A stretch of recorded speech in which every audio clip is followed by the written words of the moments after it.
E non siamo la banda Bassotti che è scappata, e qui mi tolgo un sasso, che è scappata con i soldi. Non si va dai cittadini, perché bisogna essere dei lazzaroni e andare dai cittadini a dire che l'infrastruttura costava 1,6 miliardi, 1,7 miliardi all'inizio e poi guarda caso è lievitato il costo a 2 miliardi 258 milioni. Non siamo la banda Bassotti. La lista della spesa c'è tutta, è visibile. Questa infrastruttura nasceva con un nastro d'asfalto sul piano campagna e oggi per il 65%, in virtù delle richieste delle amministrazioni, è una trincea.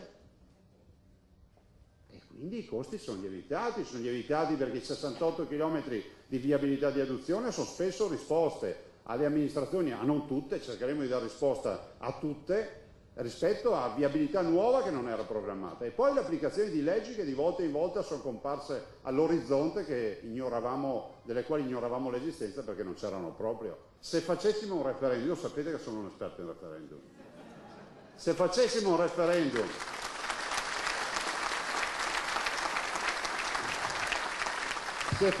un referendum sulla pedemontana coinvolgendo solo le amministrazioni, i territori comunali coinvolti, avremo penso la quasi totalità dei cittadini che ci direbbero vai avanti, falla subito, anzi sarebbero anche arrabbiati perché glielo richiediamo un'altra volta.